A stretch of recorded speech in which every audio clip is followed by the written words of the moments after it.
प्रभु यीशु के पवित्र नाम में आप सभी का अभिनंदन, स्वागत रूह की खुराक प्रोग्राम में। हम सबके लिए बड़े ही आशीष की, बड़े बरकत की बात है कि एक बार फिर हम प्रभु के वचन की ओर हम ध्यान करने जा रहे हैं। और आज जो हम खास एक बड़ा ही प्रैक्टिकल व्यवहारिक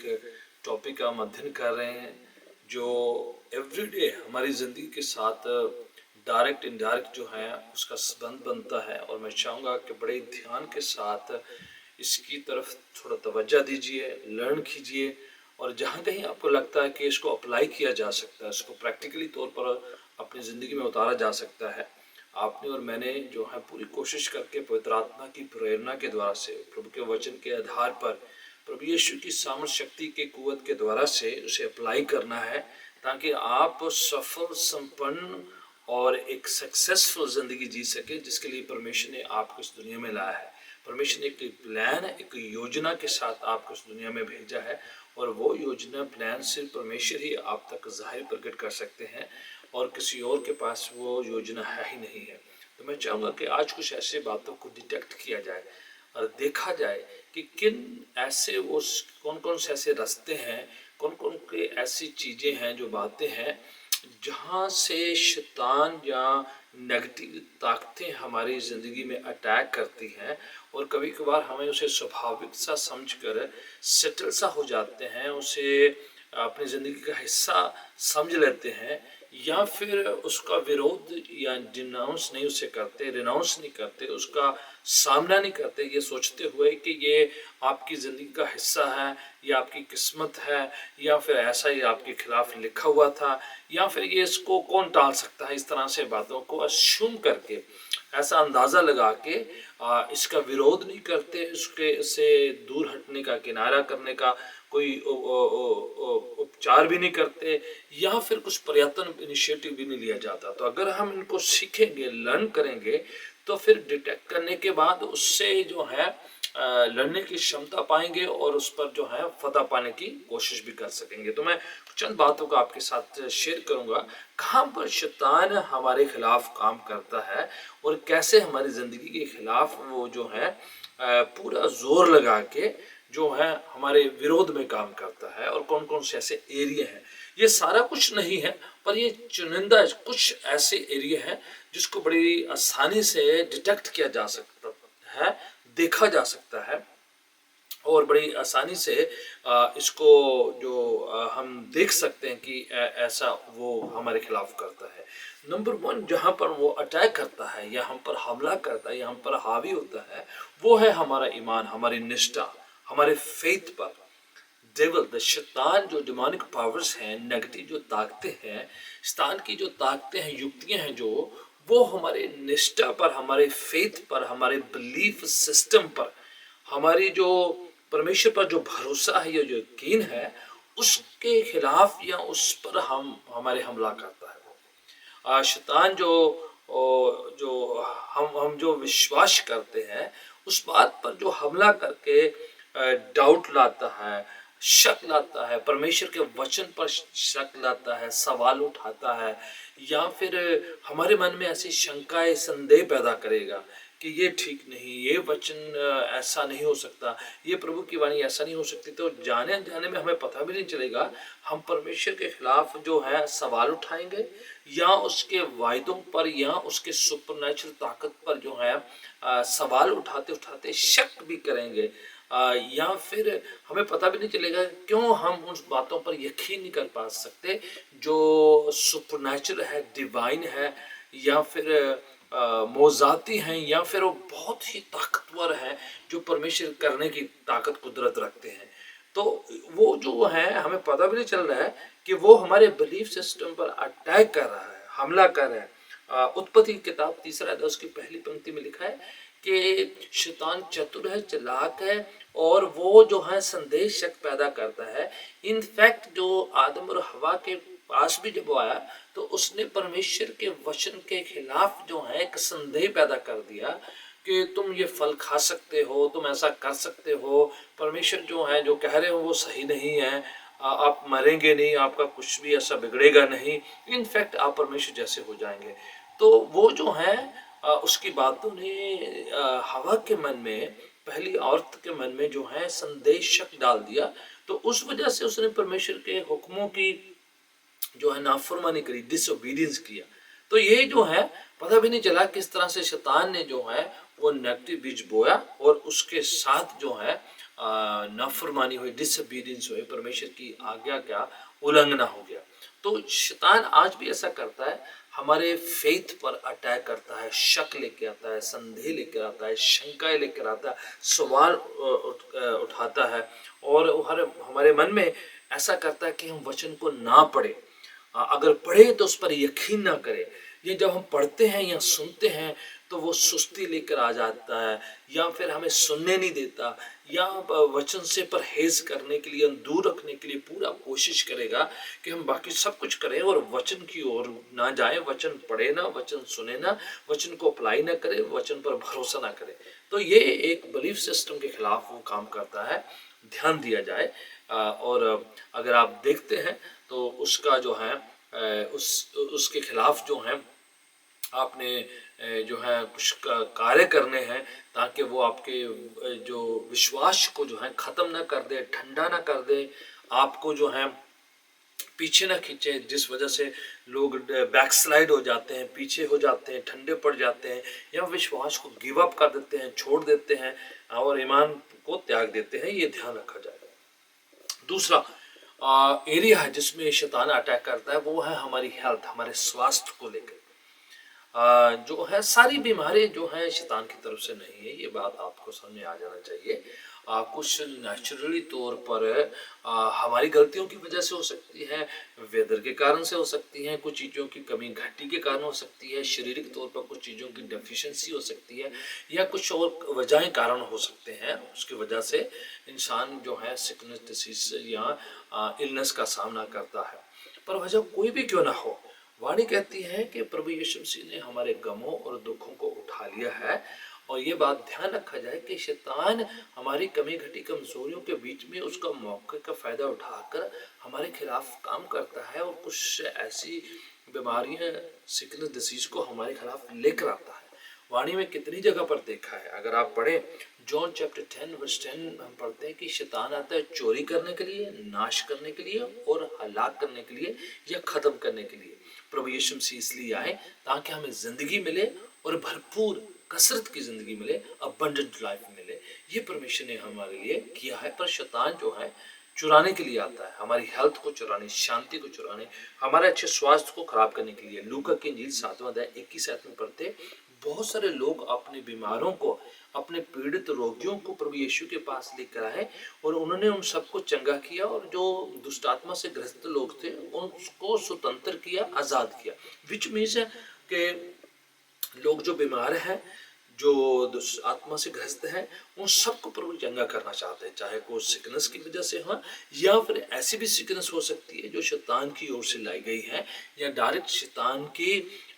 जो कामों का नतीजा है। बहुत सी ऐसी सिकनेस हैं जो स्वाभाविक नहीं, नेचुरल तौर पर उनकी ज़िंदगी में नहीं आई है, बल्कि शैतान ने उनको क्रिएट किया है या लोगों की ज़िंदगी में लेकर आया है, या शराब का नतीजा भी हो सकता है। कहीं पर जनरेशनल कर्स या पीढ़ी दर पीढ़ी दर जो पासन होता है, कर्स जो शराब है, उस वजह से भी जो है सिकनेस, डिजीज जो है पासन हो जाती है लोगों की ज़िंदगी में, बाप दादों से चलती आ रही है। तो वो जो है वो शैतान जो है शराब के तौर पर लेके आ रहा है, उसको जो है तोड़ा जा सकता है, उस शराब को ख़त्म किया जा सकता है, जनरेशन कर्स को ख़त्म किया जा सकता है। यीशु मसीह ने हमारे सारे गमों दुखों को उठा लिया है, हमारी खातिर वो शराब भी उन्होंने अपने ऊपर ले लिया है ताकि हम आज़ाद किए जाए, स्वतंत्र किए जाए। आइज़ाया चैप्टर 53 में लिखा हुआ है, पहला पत्र चैप्टर 2 में लिखा हुआ है, गॉस्पल्स में लिखा हुआ है कि प्रभु यीशु मसीह ने हमारी बीमारियों को, हमारे सारे रोगों को उठा लिया है। ज़बूर 103 और उसकी पहली 2 पंक्तियों में लिखा हुआ कि उसने हमारे सारे रोगों को से हमें चंगा किया है, हमारी सारी खताओं को उसने माफ़ किया। तो परमेश्वर के चरणों में, उसके पाक हजूरी में ना केवल की माफ़ी है, बल्कि पापों से छुटकारे के साथ साथ उसी पैकेज में हमारी जो है शारीरिक चंगाई भी है। तो शैतान ये चीज़ें जो है हमारे खिलाफ लेकर आता है, हमारी हेल्थ के खिलाफ। अगर कहीं पर ऐसा लग रहा है कि कोई चीज़ें, कुछ सिकनेस, डिसीज जो है पीढ़ी दर पीढ़ी चलती आ रही है, फैमिली में चलती आ रही है, हेरिडेटरी जिसे कह देते हैं, तो वो जो है उसको स्टॉप लगाया जाए, उसके खिलाफ जो है हर तरीके की जो वचन के आधार पर प्रार्थना करके उसको रोका जाए, डांटा जाए, रिनाउंस किया जाए, रद्द किया जाए, कैंसिल किया जाए प्रभु यीशु के नाम से, ताकि वो श्राप जो सिकनेस के तौर पर है, डेफिशिएंसी के रूप में है, डिसीज के रूप में है, वो आपकी ज़िंदगी और आपके बाद आपके आने वाली पीढ़ी के अंदर वो ना जाए। क्योंकि ऐसा शैतान कर सकता है कि वो टॉर्मेंट करता है, इस तरह सताव लेकर आता है, बीमारियां, कमजोरियां, इन्फर्मिटीज, डिजीज, निर्बलताएं, दुर्बलताएं लेकर आता है, जिसको स्टॉप किया जा सकता है। और ये हमारा निजी तौर पर फैसला हो कि हमें स्वतंत्र, आज़ाद और डिवाइन हेल्थ में रहना है, जो परमेश्वर की मर्जी है, परमेश्वर की इच्छा है कि वो हमें चंगा कर सकते हैं। सचमुच हमारे गमों को, दुखों को उसने उठा लिया है, प्रभु यीशु के मार खाने से हम चंगा हो चुके हैं, वो हमें आज़ाद करने के लिए है। और ये एक ऐसा एरिया है जहाँ पर शैतान जो है काम करता है हमारी हेल्थ के खिलाफ। तीसरा हिस्सा जहाँ पर शैतान अटैक करता है वो है हमारे फाइनेंसेस, हमारी जो फाइनेंशियल लाइफ के खिलाफ काम करता है। कैसे करता है? हर जो है कमी घटी जो है शैतान की तरफ से नहीं है, पर बहुत सारी ऐसी जगहें हैं, ऐसे फाइनेंसेस हैं जहाँ पर जो जिस एरिया में शैतान जो है हमारे फाइनेंस के खिलाफ काम करेगा, कि ताकि हम जो हैं मेहनत करने के बावजूद, अच्छा योजना बनाने के बावजूद, पूरी जो है अच्छे इरादे से सब कुछ अच्छा करने के बावजूद तरक्की ना करे, उन्नति ना करे, आगे ना बढ़ पाए। अगर ऐसा है तो दैट मीन्स कहीं ना कहीं पर फाइनेंशियली तौर पर शैतान ने जो है हमारी जो प्रॉस्पेरिटी है, हमारी जो सफलता है, हमारी जो कामयाबी है, हमारी जो खुशहाली है, जो परमेश्वर का प्लान है, यिर्मयाह 29:11 के मुताबिक परमेश्वर ने हमें जो है सफलता, कामयाबी, उन्नति, तरक्की जो हमारा हिस्सा बना रखा है। परमेश्वर ने इफिसियों पहला चैप्टर में के मुताबिक कि परमेश्वर ने हमारे लिए सारी आशीषों से हमें ब्लेस किया है। तो वो अगर ऐसा नहीं हो रहा है, दैट मीन्स कहीं ना कहीं फाइनेंशियली तौर पर शैतान ने अटैक किया हुआ है हमारी फाइनेंसेस पर, हमारी बरकतों पर, हमारी जो जिस्मानी आशीषों पर, हमारी खुशहाली पर, सफलता, कामयाबी पर उसने अटैक किया हुआ है। तो वो डिटेक्ट करके स्पेसिफिक प्रेयर करनी है और उस शराब को परिवार से, जिंदगी से, खानदान से दूर करना है। ये जो है एक ऐसा एरिया जहाँ पर शैतान जो है मौका के फायदा उठाता है। मलाकी चैप्टर 3 वर्स 11 में लिखा हुआ है, अगर तुम अपने दान दशवांश, अपनी जो फाइनेंशियल जो हदिया दान परमेश्वर के चरणों में लेकर आते, उसके घर पे लेके आते, परमेश्वर के खत्ते में बोते हो, तो वो नुकसान और नाशक को डांटेगा और हुक्म देगा कि वो आपकी जिंदगी में काम ना करे। एक वायदा है परमेश्वर ने वहां पर दिया हुआ कि अगर हम फेथफुली, वफादारी के साथ अपने फाइनेंसेस को परमेश्वर के घर पे लेकर आते हैं, परमेश्वर के राज्य में बोते हैं, परमेश्वर के राज्य में डालते हैं, तो उसके नतीजे में परमेश्वर ने कहा है कि मैं आसमान के झरोखों को खोलूंगा, आसमान की बरकतों आपके लिए मैं खोल दूंगा, दरवाजों को, फ्लड गेट्स को, जो ऐसे बरकतों के दरवाजे खोल दूंगा ताकि आप ब्लेस्ड हो फाइनेंशियली, स्पिरिचुअली एंड जिस्मानी तौर भी आप बरकत पाए, और वो नुकसान को, हर तरीके के नुकसान को, हर तरीके के नाशक को जो हमारे खिलाफ उठता है वो हमारी जिंदगी में आने नहीं देगा, उसे रोकेगा, तो नुकसान को बचा के रखेगा, नाशक को हमसे दूर रखेगा। ये शैतान जो है नुकसान लेके आएगा, किसी न किसी तरीके से तरक्की नहीं करने देगा, उन्नति न करने देगा, सक्सीड नहीं होने देगा, सफल नहीं होने देगा, प्रॉस्परस नहीं होने देगा। वो किसी न किसी तरीके से हमारे धन को चुरा लेगा या उस पर अटैक करेगा कि हम सफल ना हो सके। तो अगर ऐसा है तो वाणी कह रही है कि हमें अपने फाइनेंस को सिक्योर करना है, परमेश्वर का हाथ उस पर रखना है, परमेश्वर की प्रार्थनाओं के द्वारा से परमेश्वर की बरकतें उस पर आने देना है। तो आपने अपनी फाइनेंसेस को खुदावन के चरणों में सिक्योर करना है, आपने उसे जो परमेश्वर के चरणों में स्पुर्द करना है, आपने जो है उस एरिया में आकर परमेश्वर को बुलाना है, उसके पवित्र हाथ को बुलाना है, परमेश्वर की कृपा को इनवाइट करना कि परमेश्वर ये एरिया है मेरा, फाइनेंशियल एक ऐसा एरिया है मेरा जहाँ पर शैतान नुकसान करता है, बरकतें आने नहीं दे रहा है और रोक रहा है मेरी आशीषों को। तो आपने स्पेसिफिकली तौर पर उस एरिया में परमेश्वर को पुकारना है और शैतान को झिड़कना है, डांटना है, क्योंकि परमेश्वर का वायदा है कि अगर हम परमेश्वर के चरणों में अपना फाइनेंशियल बीज बो रहे हैं तो नुकसान को दूर रखेगा और नाशक को दूर रखेगा, हर एक डिस्ट्रॉयर जो है उसको हमसे दूर रखेगा, ताकि हम तरक्की करें, उन्नति करें, फाइनेंशियल बरकतों को पाए। परमेश्वर ने कहा है कि यही एक ऐसा एरिया है जहां पर परमेश्वर कहते हैं कि मुझे परख कर देखो, बोले दान दशमांश मेरे घर पे लाकर देखो, फिर मुझे परख कर देखो कैसे मैं आसमान की खिड़कियों को, दरवाजों को आपकी बरकतों के लिए कैसे मैं खोल नहीं देता। सो प्रियजन, अगर आपने ऐसा नहीं किया है तो आपने परमेश्वर के चरणों में अपने फाइनेंसेस को स्पुर्द करना है, उसके खत्ते में बोना शुरू कर देना है। आपने अपने ईमान निष्ठा जो है फाइनेंशियली तौर पर परमेश्वर के लिए लगाना है। परमेश्वर कहता है वचन में, जो दोगे तो तुम्हें दिया जाएगा, खुशी के साथ, आनंद के साथ। आपने ये सोचना है कि परमेश्वर किसी का कर्जदार नहीं रहता। अगर आपने परमेश्वर को दिया है तो मल्टीफोल्ड वापस वो रिटर्न करेंगे, हमें वापस देंगे, वो रखेंगे नहीं। परमेश्वर को हमारी जो है चीजों की जरूरत नहीं है, उसी ने सब कुछ दिया है, पर जब शुक्राने के तौर पर खुशी के साथ उसके खत्ते में बोते हैं तो फिर वो वापस हमें लौटाएंगे। वाणी कहती है, पहले उसे धर्म और राज्य की खोज करो, बाकी सारी जिस्मानी दुनिया की चीजें वो हमें दे देगा।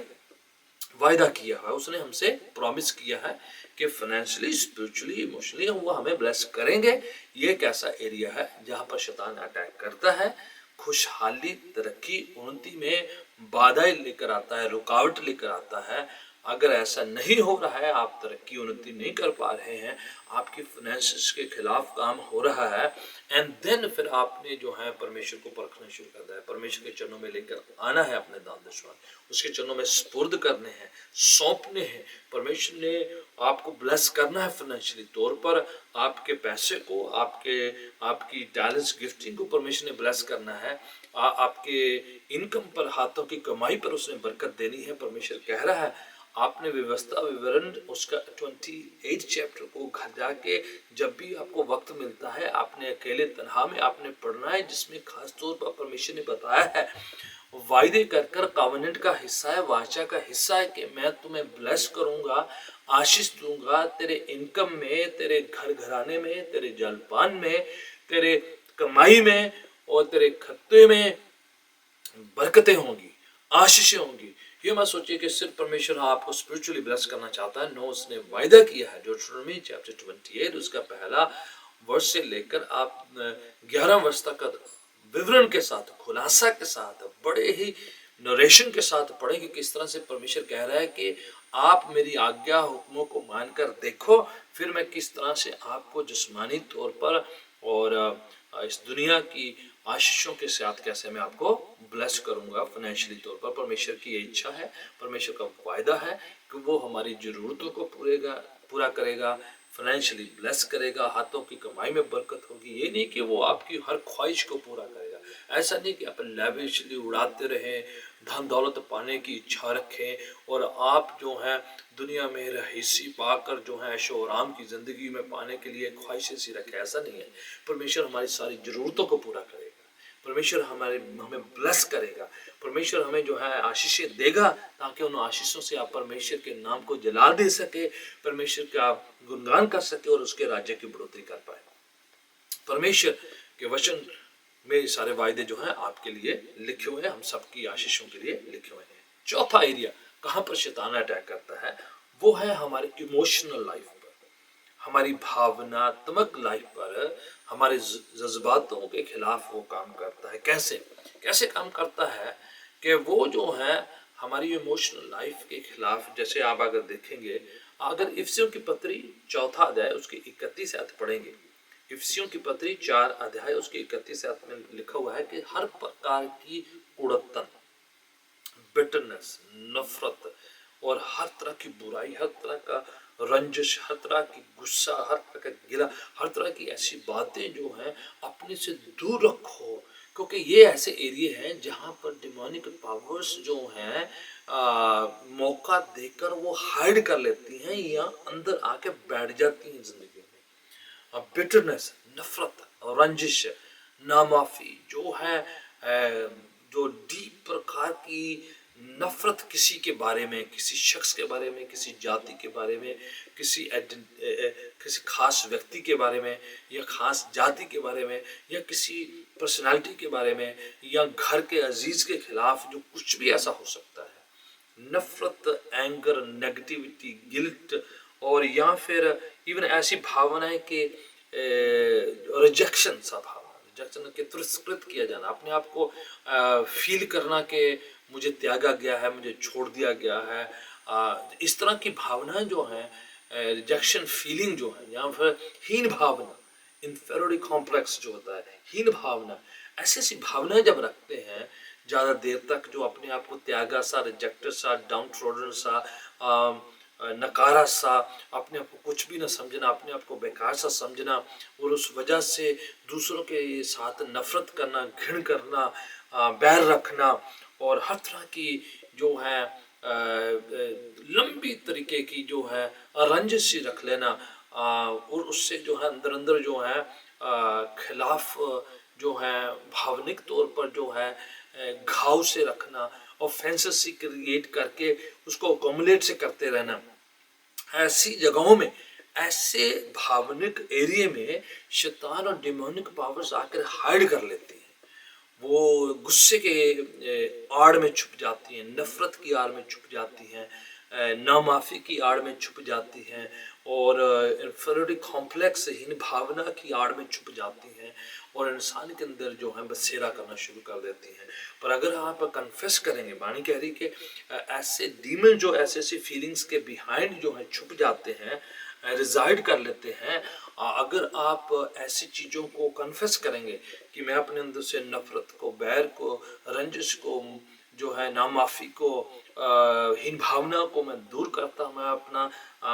जो रिश्ता तोड़ता हूँ, तो फिर ये चीज़ें जो हैं वो छुप नहीं पाएंगी, उनको बाहर निकलना पड़ेगा, वो आपके अंदर छुप नहीं सकते। तो आप भावनात्मक तौर पर, जज्बाती तौर पर, इमोशनली आप हील होंगे, सेट फ्री होंगे। बहुत सी बीमारियां तभी निकल जाएंगी, बहुत सा ब्लड प्रेशर ऐसे निकल जाएगा, बहुत सी ऐसी इमोशनल जो हीलिंग हो जाएगी अगर आप ऐसा करना शुरू करेंगे, माफ करना शुरू कर देंगे, बिटरनेस निकाल दे, रंजिश निकाल दे और तरह तरह की ऐसी जो फीलिंग्स को रिलीज कर देंगे अपनी जिंदगी से, तो वो डिमोनिक पावर जो है छुप नहीं सकेंगे। हो सकता है परिवार के किसी शख्स के साथ, हो सकता है अपने पूर्वजों के साथ, हो सकता है फैमिली के अजीज़ों के खिलाफ, हो सकता है रिश्तेदारों के खिलाफ, हो सकता है जो करीबी सबलिंग्स जो हैं,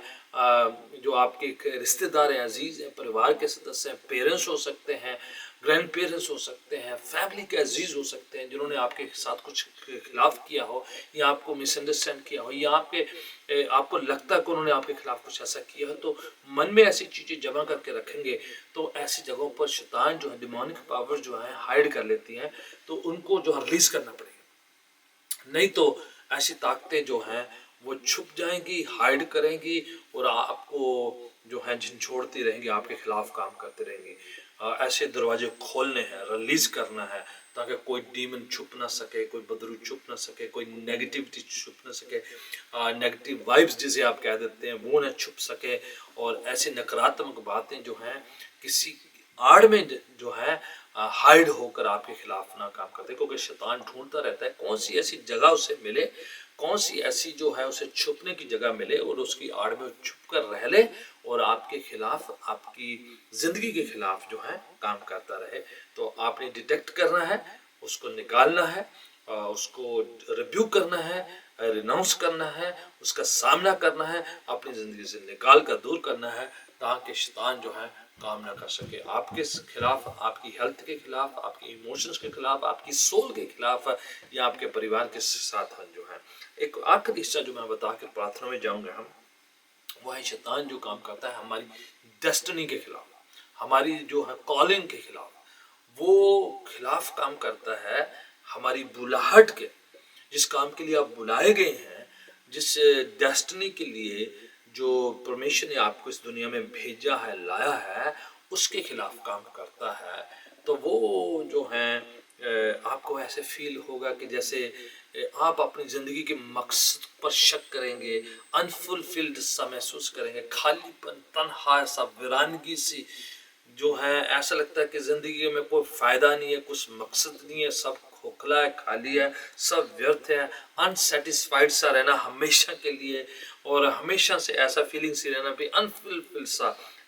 जो है। पर वाणी कह रही है परमेश्वर ने हमारे लिए योजना बनाई है, प्लान बनाया है। इफिसियों की पत्री 4:1 में लिखा है परमेश्वर ने हमें खास तरीके से बुलाया है, बुलाहट दी है, सद्दा देता है। ठीक है, आपकी कॉलिंग है, डेस्टिनी है, और वो डेस्टिनी प्रभु ने आपके लिए रखी हुई है। परमेश्वर ने उसके साथ आपको इस दुनिया में भेजा है, खास मिशन के साथ आपको उसके लिए प्रभु ने टैलेंट्स दिए हैं, गिफ्टिंग दी है, आपके अंदर हुनर डाले हैं, आपके अंदर वो मिशन डाली है, आपके लिए वो सब रिसोर्सेस भी पैदा करेगा उसको फुलफिल करने के लिए ज़मीन पर। ठीक है, तो वो जो है बुलाहट जो है उसके खिलाफ काम करेगा कि ताकि आप परमेश्वर की गॉड गिवन डेस्टिनी तक पहुंच ना सके, उस मकसद को पूरा ना कर सके, उस कॉलिंग को पूरा ना कर सके, उस बुलाहट को फुलफिल ना कर पाए। इसके खिलाफ वो काम करेगा कि कहीं आप आगे ना बढ़ पाए, जिसके लिए आप इस दुनिया में आए हैं वो कहीं पूरा ना हो जाए। तो इसलिए पूरी कोशिश करेगा शैतान, डिमोनिक पावर आपके खिलाफ काम करेंगी कि आप बीच रास्ते क्विट कर दें, आप फुलफिल ना कर पाएँ, आप खोखली सी ज़िंदगी जिएँ। और कितने लोग इसलिए अपनी ज़िंदगी को ख़त्म कर देते हैं, क्विट कर देते हैं, या आत्महत्या कर लेते हैं, खुदकुशी कर लेते हैं, सुसाइड कर लेते हैं। और ऐसी वो फीलिंग लेकर आएगा, लेकर आता है तो गुड फॉर नथिंग है, तेरी ज़िंदगी को कुछ फ़ायदा नहीं है, मकसद नहीं है, कोई तेरे को प्यार नहीं करता, तुम अच्छे नहीं हो, दिखने में अच्छे नहीं हो, तुम्हारी ज़िंदगी में कुछ हो नहीं रहा है, तुम बेकार हो, कुछ भी नहीं हो, तेरा कुछ भी अच्छा नहीं है, लोग तुम्हें पसंद नहीं करते, कोई भी तेरा ज़मीन पर कुछ फ़ायदा नहीं है। ऐसे फीलिंग्स जो हैं वो लेकर आता है। इसका मतलब है अगर ऐसे जो बातें हैं सुसाइडल थॉट से आने, खुदकशी के, अपने खुद को ख़त्म करने की कि ऐसा मैं कुछ भी नहीं हूँ, मैं कोई मुझे चाहता नहीं है, मैं बेकार हूँ, मैं खाली हूँ, खोखला, कुछ भी नहीं है,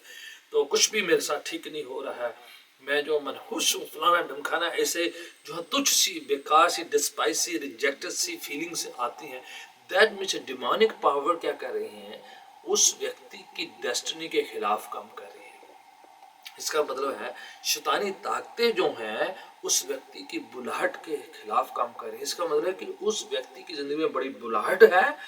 वो शैतान को बहुत नुकसान पहुंचा सकता है, वो उसकी बादशाहत को काफ़ी जो है ठोकर पहुंचा सकता है, वो शख्स जो है बहुत पावरफुल इस्तेमाल हो सकता है, इसलिए शैतान उसके खिलाफ है। इसका मतलब कि परमेश्वर के राज्य में बहुत काम हो सकते हैं उसके द्वारा से। इसका मतलब कि उसकी ज़िंदगी का बड़ा मकसद है, इसलिए शैतान उसके खिलाफ उसे डर रहा है। तो दैट मीन्स उसकी डेस्टिनी के खिलाफ कुछ हो रहा है। आपने प्रार्थना करना है कि प्रभु मेरी डेस्टिनी, मेरी कुल जो कॉलिंग है, मेरी जो बुलाहट है, वो मुझ पर जाहिर कर, प्रगट कर, दिखा मुझे कि मेरा मकसद क्या है, मेरी मेरी बुलाहट क्या है, मैं किस काम के लिए बुलाया गया हूँ, मेरी गिफ्टिंग क्या है, मेरा मेरा खास इस दुनिया में क्या प्लान, योजना क्या आपने बनाई है, कैसे मैं सफल संपन्न हो सकता हूँ, कैसे मैं कामयाब हो सकता हूँ, प्रभु मुझे दिखा। And the Lord will reveal to you. And ऐसी सारी फीलिंग्स जो है उसको आपने रिब्यूक करना है, डांटना है, हुक्म देना है, और अपनी ज़िंदगी से जो है उसे निकालना है। अगर आप ऐसा करेंगे, परमेश्वर का पाकरू आपकी रहनुमाई करेगा, अगुवाई करेगा कि आप ऐसे सारे दरवाजे बंद कर देंगे, सारी खिड़कियां बंद कर देंगे, सारे उस दराड़ को, उस सब सुराग को बंद कर देंगे जहां से डिमोनिक पावर से एंटर होती है, प्रवेश करने की, दाखिल होने की कोशिश करती है। मेरी प्रार्थना है आप ये जो 5 एरिया हैं, 5 ऐसे हिस्से हैं जहां पर शैतान अटैक करता है, आप उसे बंद करेंगे तो आप एक कामयाब, सफल, संपन्न, ब्लेस्ड, आशीष भरी हुई,